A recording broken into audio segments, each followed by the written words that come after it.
like to show you some information on safety for a small garden display. Last year we devised the Skyway Code, which we found extremely useful. So it's much safer, much easier, much more organised to be ready up front. Here's the checklist on the back of the safety guide, and if I just work through some of the items I've prepared ready.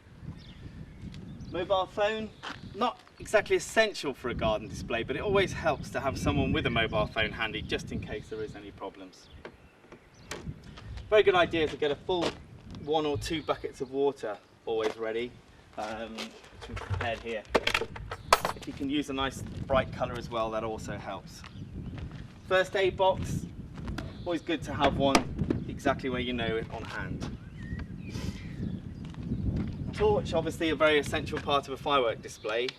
If it's a rechargeable torch, make sure that it's properly charged up. You've got all day to charge it, so that's another good thing. It's much better than going to the cupboard and finding the battery is flat. Got some safety products here. Safety wax torch. I really believe in these for firework displays. They're relatively inexpensive, $2.99 for 2 in a pack of 2, but they really do make life a lot easier. Port fires and pucks. There'll be pucks inside the box, and I would also recommend port fires. Matches and lighters. Anything will do, but these kind of products make life a little easier. There's also a note here, inform neighbours. With this year, with our packs, we're actually doing a little pad that you can actually inform the neighbours so that their pets and everything are safe and the neighbours are well informed. Pets and livestock, that again, if you've got your own pets, make sure they're comfortable, locked in the house, turn the music up, a comfortable bed, all the things that will help make the night go a lot easier. A site check, we're going to go and do a site check later, and there's a couple of extras there, which I've here got some pipes, which I'll show you what to do in a moment, and a wooden stake for the Catherine wheel. And last of all, we have a wheelbarrow and shovel and sand, and I'll go through that in a moment as well.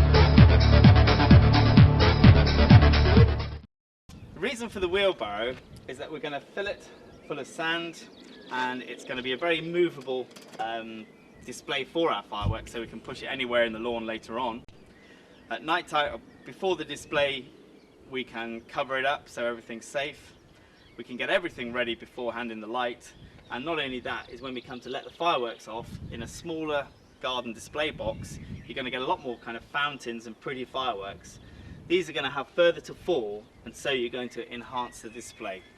So first we need to fill the wheelbarrow with sand. It needn't be brimming over the top, but then once we've more or less filled it, we'll level it off. Now the job is to place the fireworks in the barrow, and we'll start with fountains. The fuses have been pulled forward. We're going to put the fountains at the front of the barrow here because of the effect of the sparks coming down over the side there. So I'm going to start now by burying the fountains in the sand. Need to be buried about 1/3, 2/3 into the sand, just to make sure they can't fall over. We've got all our fountains set in the front there with the idea that everything's going to flow over the top. The next line we're going to put in is going to be the Roman candles.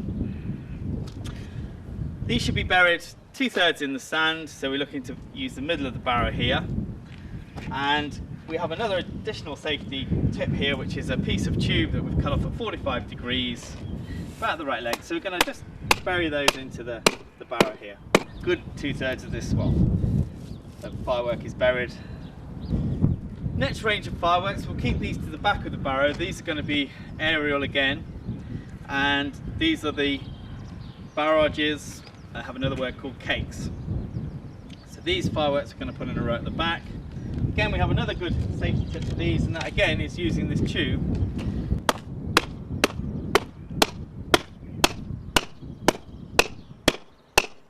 Perfect. Plant that in, and in goes the barrage. We also have safety spikes that fit in the top of the tube. Put the safety spike in as well. That firework now has 2 methods of holding it safely into the tube. If you haven't got a tube, just say it on the packaging, we need to be at least 2/3 buried into the sand with this product, because this is one of the most dangerous fireworks if it is allowed to fall over. We do not want this firework to fall over. So we've buried it firmly in the stand, make sure it's mounted up around it. With all our cakes these days, we've actually brought the fuses to the top of the cake, so you can make sure that it's buried well into the ground. Again, we've got a safety spike which we're going to push through, so that now is nicely secure as well. We now have our fountains, Roman candles and cakes. Last of all, we prepared this earlier on a wooden stake of our Catherine wheels. We've made sure that they're freely available to spin.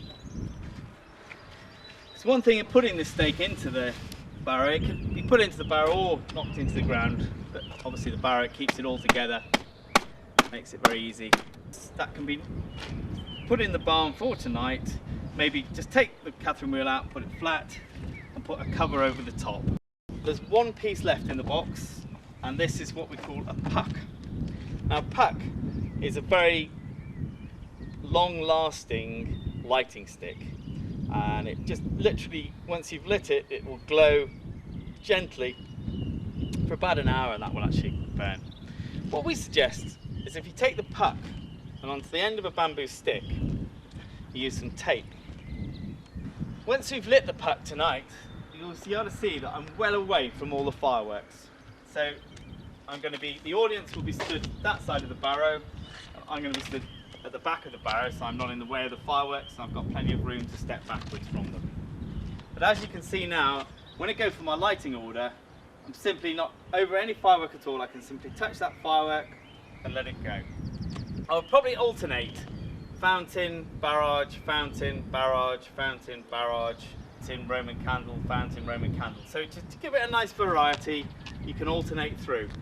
One other thing to mention is the safety goggles. I also would think a very important thing to wear. You only have one pair of eyes. Let's hold on to them just in case anything goes wrong. We've made sure that nothing can go wrong really. Let's be even extra sure and put safety goggles on. In our pack of safety goggles, we also supply earplugs. There's nothing particularly noisy in this box, so it's not that essential. You can wear them if you'd like to, which will protect your ears slightly more, but I would certainly recommend it for larger displays when you're firing larger displays.